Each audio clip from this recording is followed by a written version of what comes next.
এই ভদ্র সমাজ, কতই আমার হাত বান্ধিবি আর পা বান্ধিবি আর মুখ বন্ধ করবি।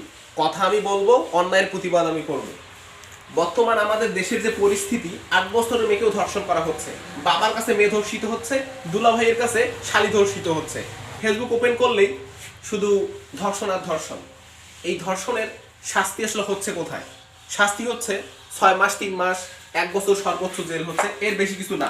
তারা সেখান থেকে বের হয়ে এসে আবার ওই জঘন্য কাজের সাথে তারা যুক্ত হয়ে যাচ্ছে। তো আমার কথা হচ্ছে, যারা ধর্ষক তাদেরকে ওপেনটে শাস্তির ব্যবস্থা করা হোক। জনগণ তাদেরকে যেন কি করে, কঠিন শাস্তি দেয়।